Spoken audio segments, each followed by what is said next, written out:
Welcome to our second Poem Present reading of the year. This series is generously supported by the Department of English, in particular by the Morton Dow and Zabel Fund, by the Humanities Division, the College, and the Office of the Provost, and we remain grateful for all their support. Today, as you know, we'll hear from Ralph Johnson and Jim Powell. They'll read their poems. Each poet will read for about 35 minutes, and we've planned the event to be about an hour and a half, maybe a little less. I know you're used to an hour. There'll be a little pause between poets, but I'm telling you the time so that you can prepare yourselves. So both Ralph and Jim, in different senses, are scholar poets, and that, of course, has a special command on the attention of a community of scholars like our own. We all wonder often, I believe, about the relation of learning to art. Jim was asked after his lecture on ancient Greek lyric poetry yesterday by Julia Kind what in particular about Greek lyric interested him as a poet. And unhesitatingly, he said the music, the variety and the subtlety of prosodic forms that he finds in ancient poetry, Greek and Latin, I believe. Ralph's poems, too, draw directly on the resources of ancient poetry, often on the figures of that literature. Now, Ralph will read first. Ralph is well known, I imagine, to most people in the room. He's given many, many lectures at this university, but so far as I know, this is his debut as a poet at the University of Chicago, though he's been publishing his poems in magazines for years. I introduced him at length on Wednesday, so today I'll just ask you to join me in my pleasure at hearing our colleague Ralph Johnson read his poems.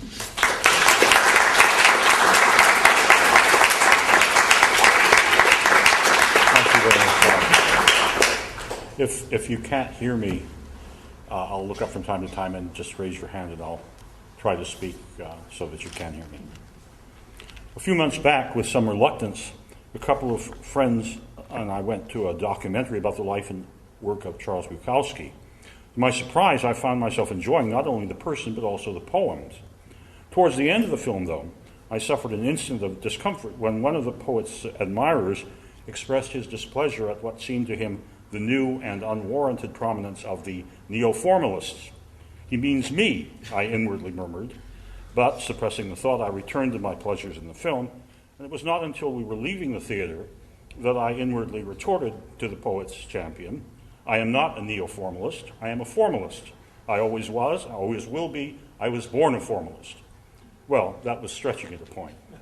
More likely, I became a formalist in my senior high school English class, which took us from Chaucer in the original to Browning and Tennyson. More precisely still, I became a formalist when I fell in love with John Keats, and through him, mostly through him, with the iambic pentameter that I have never learned properly to break, and to the sonnet form that I would never learn to lose. It was when I read Keats that I first began trying to write verses. I'm not then so much a formalist by nature, as I would like, as a formalist by a sort of evolving construction. There is no point in examining that process in detail. To cut a long story to its core, not long after my encounter with Keats, a friend happened to give me a copy of Jose Maria Heredia's Les Trophées, the Trophies, thereby hybridizing me by fusing a garden variety American English romantic living in Southern California with a Hispanic Gallic romantic Hellenist, Heredia, the disciple of Leconte de Lisle, and himself one of the prime Parnassians, or, to recall the epithet their unkinder critics at the time liked to twit them with, les papillons de Parnasse, the butterflies of Parnassus. Les Trophées are sonnets about great faces and places in history, in times lost, in vanished worlds, and some of the best of them are about ancient Greece and Rome. They thrive by discovering the mechanics of condensation, and they tend to place the need for sight and sound over the need for meaning. Talk of art for art's sake hardly scratches the surface of what is going on here. Namely, anxiety about modern times, an instinct for trying to turn the defects of a virtue into a virtue. I fell in love again this time with Les Trophées, whose Parnassian concerns for melodious images sometimes elide into a pre-symbolist meditation on life, that is to say, the possibility of Mallarmé. After that, I got a BA and MA in Latin and a PhD in classics, during which years my efforts at verse writing naturally subsided and Heredia began gathering dust. As a Latinist, my teaching and writing have been steadily focused on Latin poetry of the late Republic and early Empire, with emphasis on the poets of the so-called Augustan age. Here was a new, persistent, and incurable infusion of formalism. Behind, under, and over the great poetry of the ancient Romans stands, or perhaps reclines, the spirit of an Alexandrian Greek, namely the poet Columnicus, whose works we have only in fragments, aside from 6 elaborate, super-erudite, ironic hymns to the deities, and a slim gathering of exquisite and ironic epigrams. In addition to being a poet, Columnicus was also a passionate research scholar, a literary historian and literary theorist, and he was the head of Alexandria's spectacular library. Among other achievements, he seems to have invented the card catalog. He did not really despise epic poetry, but he did not like reading long books, and he refused to write them. Moreover, he was aware that he was living not in an heroic age, and he had a keen sense of the huge chasm that separated the Greece before the Alexander the Great and Greece after his conquests. Callimachus celebrated, flaunted his preference, his necessitated preference, for what he called his slender muse, an obsession with, it is not really a choice of, the minute search for perfection, which replaces grandeur of material or breadth and depth of vision. This mentality found an oddly perfect fit in ancient Rome, just at the period when it found itself being transformed from a military oligarchy into a military monarchy. The new age and the new monarch demanded reflections of their glory, and their poets attempted or pretended to attempt to supply it. But it was to Callimachus and his ironic aesthetic that they wisely turned for their forms and feelings, as they set about cloning their mostly ironic clonings of Augustan ideology. Somewhere, sometime in my efforts to read these poets, especially when I was enjoying the poems of Propertius, one of Ezra Pound's chief mentors, you remember, I found myself writing blank verse sonnets about antiquity. And maybe a decade later, when that well tended to run dry, I began to write longer, elliptical, fragmentary poems about heroic figures, some of them less Parnassian, a bit more robust, some still Callimachian, but more purely Propertian poems that evoke moods that are distinctly anti-heroic and anti-imperial. In any case, of all the poems I'll be reading today, they're all of them bookish, academic, and not just formal, they're not just Freudian. They are not just bookish and academic, but they are apologetically and unashamedly formalistic. Obviously, the apology and the shame are deep. Very deep. It's too deep, sinking under it. The first poem is, John Keats wrote a long 4-book poem on Endymion, which is about an allegory about earthly and heavenly beauty. And here he is reduced to a sonnet. This is Endymion speaking. Like swans in amber under shifting boughs, harsh amber glints about them as they sway in the gathering stillness. Thus my sleep is the calm darkness and the muted wave. Their wizened faces, frail in the pestilent sun, their wheezes by the winter's fire. I feared senescence more than death or any pain the envious gods could give. Therefore, when she promised me any wish, my terror chose not deathlessness, no fame, but sleep unending where the wind whines and where wolf and viper dream. High in the fabled stars, her crescent flares. From that embrace, that vivid pleasure are unperishing, my silences, my bloom. Next poem is about Jason. It's not so much that Jason appears in Apollonius Rhodius's The Argonautica, but my Jason is mostly from Euripides' Medea. Again, he speaks. Like amber bliss from the hive, Like acrid foam, the clean wind scatters on the shine of stone when raging noon has snatched the silvering wave, her skin, her eyes, her kisses, crimson wake of sundown's faltering, yes. But as we skim, the chill and roar from the dark sail drips down in the swift sea, the blood her dagger finds. Bright trophy, bright caress, enchanted flight, escape from danger into danger, love is how she murmurs at my throat, and how her frail hands guess my body's griefs and whims, nestled in silence, light embrace at ease. Before sleep greets us once again, we view Black Asia dwindle into the vanishing sky.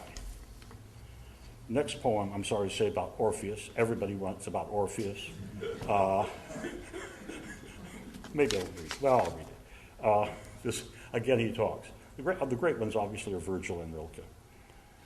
My dream, and all my dreams, so people say, in their compressions and their clarities, their links, their echoes, and their choices can vie with and surpass the world's design. My dream was flowering walks beside the shore where Ceres' daughter wanders sick for home while dying sorrows swirl like burnished leaves. Led her thence away where the rock slope climbs to the chill sunlight and the birdless air.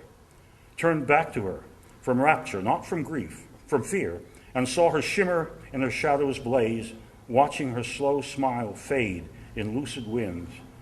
On the black stream's dismay, my Vatic skull in fervent song floats to a sudden sun.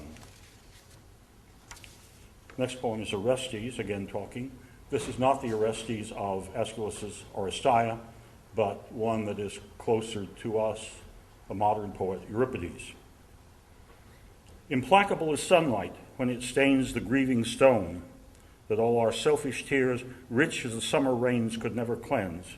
Your red mouth and its curses and its brief smile when you, as if in weariness, lay down beside your breathless lover, closed your eyes and gave yourself in rapture to your darkness. And I, whom once the glistering demon freed in mocking mercy from my coils of guilt and led me clean once more to the green world and bade me live there as others live. Like you, I placed my foot on the jagged lintel and in the bird screen into the darkening royal, into another death, am born again. This poem, Eryshikhthon, is a poem that appears in this person is the king of Thessaly, and he chopped down Demeter's forest in order to build himself a place where he could have his feasts and his drinking. He's a kind of poster boy for ecological nightmare. The Columnicus Poem, if you don't know it, it's the sixth hymn, is very well worth reading. But here it's reduced to 14 lines. Glitter of bronze in the ragged green, the birds flutter like snow against the grieving sun, where rustling shade obscured the sacred names, now the still glare, the calm of desolation. He wished to build an ornate hall to house the splendor of his feasting. Therefore fell Demeter's holy grove. And from that day, rare fish, intricate sauces, subtle wines grew by degrees insipid. Rancid bones his belly and his loud brain came to crave, the lees and the peelings and the stalest loaves. A sick wind stains the sallow fields. The streams trickle to silence, and the bloated swine sprawl by the empty trough. His hunger thrives. Now pass from Greece to my country, to Rome. The next three poems are about Julius Caesar. The first one, I think, came into being when I reread, for the first time in many years, Caesar's great masterpiece on inventing an army and genocide called the Gallic Wars. Here, everything that Caesar dividing Gaul.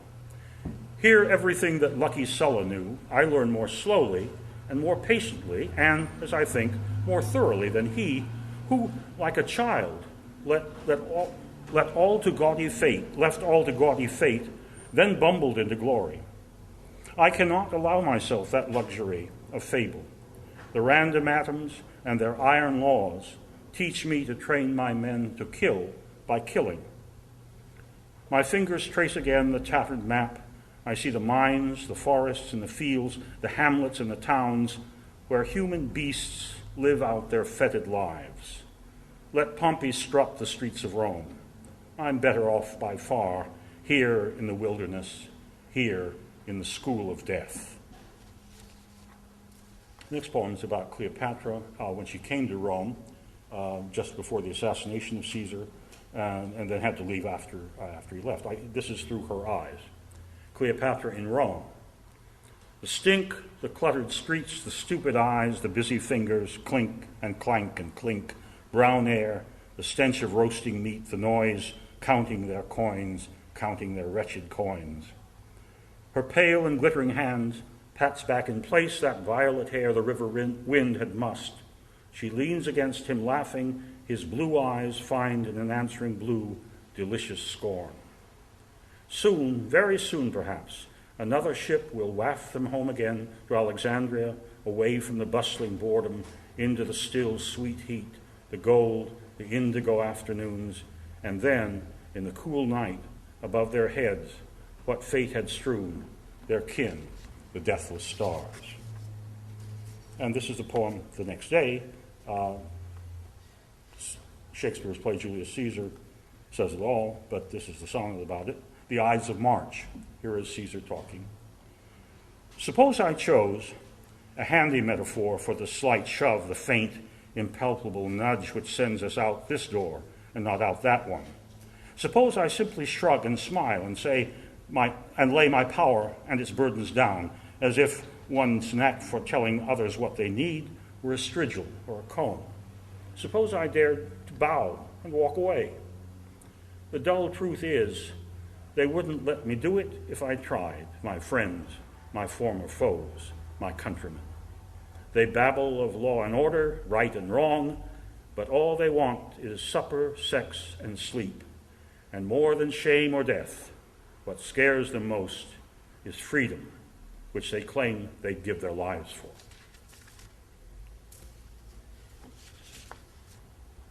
The next poem is a translation of the great symbolist poet Paul Verlaine. This is the end of the antique world. He calls it languor. I am the empire in its dwindling days. I watch the pale barbarians as they prowl. Meanwhile, I fashion intricate palindromes in a gold style, like the dance of a languid sun. The single soul is sick with clustering boredom. They talk of war far distant, interminable. We want being weak, some need to keep and hold. We want to be able to want some flicker of life. We want to be able to die. The wine's now all drunk up, the laughter thins, the party's over. What's there left to say? What's left? Some pretty doggerel for the fire, some drowsy slaves who dawdle at their chores, and weariness that fears to seek its cause. I imagine you've all seen the film The Name of the Rose from Eco's wonderful novel. This is a poem for one of the people who saved what little we have of Latin literature from the wicked Christian bishops. For a scribe of Monte Cassino. Ambiguous words, that proud and yellow scroll, that phantom eloquence on tattered pages, to ponder these, to sort them and redeem them, to copy down their folly and preserve their tainted wisdom and their fading light. This was his task, his joy. But when the night came on, when he had cleansed and put away his pens, had dined and prayed and gone to bed, sometimes a demon's laughter, soft and sly, tickled his sleeping ear, and into his eyes there fell, like monstrous snow, in steady siftings, the letters that his waking finger formed, vain figures scattered from a vacant sky, unending on white and silent fields. The next poem is about an icon of mine. It's Erasmus, who was the greatest Latinist after the death of St. Augustine, maybe. For all intents and purposes, he invented textual criticism, and he gave, I think, the modern world the shove in the right direction, but we didn't always follow it. Anyway, this is just looking at his life a little bit. Erasmus fights a funk. With Latin, money, and a horse, you can pass through this world of woe. So says the suave, seductive adage, yet the facts themselves belie that sanguine hope. Migraines, mud, the angry slant of rain, the crowded inns, my sodden baggage and my shrunken purse, the miles and pages yet to go. I sleep a little, toss, turn, toss, await the feeble dawn, impatient to be gone, afraid to venture forth again into the bland round of quirks and hazards. Freedom is the residue of pure necessity's wide whims. I pout and gird my loins between the Pope and Luther, leers a gilded mien. The next poem is about Le Comte de Lille, the mentor of Heredia, who reacted against the Romantics, loved natural science and anthropology, and hated Christianity. In this poem, he's looking at Tertullian, who was one of the most vociferous and formidable critics of the pagan gods. Le Comte de Lille closes a volume of Tertullian. You must have loved, my pretty Latin cur, that scene in Virgil where the demon gods destroy the Trojan city stone by stone like screaming children when they trample down a castle they've built from sand. Your lean, obscene puppet or phantom stretched in his gory glory, simpering shepherd of his fretful flock, Adonis moralized. Was it your aim, replacing Pan with him, to teach the poor to suffer gladly here, fed on gold hopes of later lasting pleasures there beyond? Good try, my friend, but our researches tell us that deity has donned its million faces to hide and so reveal its nothingness. The next poem is about an idol of mine, Lord Byron. I think that Don Juan is the most underappreciated poem in English literature. Anyway, this is Byron when he's just about to write Don Juan. Lord Byron in Venice. Floating on nothingness when the bronze fog and the soft plash dissolve and then restore in shimmering slime, the tower's rippled soar to wide and windy blue. The stench of doom is fused with violets, while grinning angels warble death and passion as they punt their drowsy passengers from fun to fun, the mandolin, the mask, and the mirage. Stoop-shouldered now, hair dwindling, fewer teeth, paunch and jowls, and lined and sallow skin, the dynasty of dandies only thrives today in pretty albums. Fleeing fate, I came here searching glory's hinge and found instead, more rare than that, realities. The next poem depends upon what I imagine is an apocryphal story, but I like it very much. George Santiana is maybe not read much anymore. In my childhood, he was read a lot. Poets and literary critics loved him. They loved his poetry, they loved his prose, which seemed to offer them a place to allow them to think that they could think. The apocryphal story is that at the turn of the 19th into the 20th century, he decided he would leave academia and go to Europe. And he is said to have said to the president of Harvard as he left that he could no longer bring himself to work in a trade school, which is what this poem is about. George Santiana abandons Harvard. How radiant, how raw in their dark suits, in the stiff collars that poor Brummel's wit invented to enhance a hefty neck's oxymoronic loveliness. New Adam stands in real need, no doubt, of learning. Oh yes, more than he needs to know of where and who he is. But how can I, whose chief knack is for showing that words are things, how can I really help him? Come, lock your valise and grab your cap and go. You can no longer in good conscience now pretend to teach them how to teach themselves to read and write and think. These cheerful, bronze, delicious animals must find some other guide to ease their search for God and gold. I come now to two modern sonnets. No, three. This is just a love poem. I watch where wind and moonlight stain our wall with hectic shadows of those shifting boughs. Yet calm, your beauty blazing in my eyes, still on my lips the taste of our desire. And you, my love, asleep beside me here. I search to grasp, yet brief is the joy we prize, which vanishes as if we never were.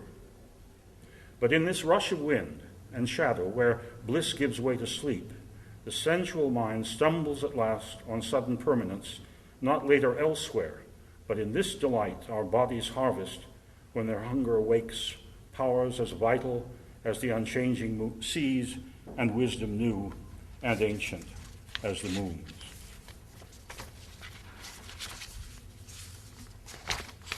This is called In the Mall, and I wrote it in Ithaca, New York, because the only place to go in Ithaca, New York, if you weren't growing zucchini or sliding down the slopes in the snowmobile, was to the mall. A whole new leaf, a whole new bottom line, a whole new ball game, and a whole new wine. A whole new face, a whole new ton of bricks, a whole new scam, a whole new bag of tricks. The wary, weary shopper's jaded gaze falls on the frenzied flow from plenty's horn. The more he stares, the more his panic grows. Improved improvements mob his brittle brain, till surfeit of perfection robs his wits. Among his purchases he sobs and sits. A whole new ego in my shopping cart, a whole new cosmos and a whole new heart, a whole new way of growing back my hair, a whole new way of being in despair. And this last poem, my father used to talk a lot about Eugene Debs, and you don't hear his name much anymore. He was a labor organizer in the late 19th century. He was a candidate for president in the 20th. He ran his last campaign from jail, where Woodrow Wilson had put him because he protested against the Sedition Act, which is a kind of dress rehearsal for our Patriot Act. I wanted to write I guess because of my father, I wanted to write a longer poem about him, but that's beyond my power, so what he gets is a sonnet. For Eugene Debs. As dawn breaks chill, they stand in an endless line waiting for jobs that few of them will get, their bellies empty and their weary brains chock full of fear, of anger, and of grief. These are the men that Yankee know-how leaves behind it as it races towards its goal. These men who cannot share the commonwealth and who, like Hugo's hero, have to steal the bread they cannot win in the rigged game of one for all and all for one. Their plight gnawed at your brain. You could not rest until you found a voice to shake them from despair, to make them shed resentment, make them seize the will to justice and the will to freedom.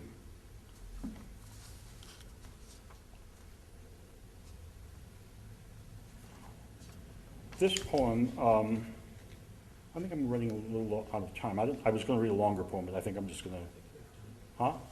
As you wish. I think I won't read the longer poem. I'll pass it out later to you. The preface to the longer poem, that is to the anti-heroic poems, would be a poem that was trying to be a sonnet, but lacks 2 lines. And I wrote it a few days after I passed my PhD orals. It's about an ancient Greek genre called epinician, which is a form that celebrated heroic athletes, and then later was transferred to celebrate kings and victors. Pindar and Bacchylides were the great Greek champions, and it was translated into Latin forms by Horace. When Damasippus comes with his bright hair shadowed in sunlit verdure, and his eyes are sweet with luck, and the broad mouth is shaped by joy, tasting the beauty of sweat and spit, Horace and Pindar are polite and say the proper conventional things, for poetry is best when it's useful, decorous, and social, like liquor or love, hot meals or hot baths. But somewhere, often, naturally towards the end, both turn avuncular, and for that too is courtesy, to say, wreaths fade, sight dims, and arches fall. That's sad, but may be worth it after all. Okay, that's it. Thank you.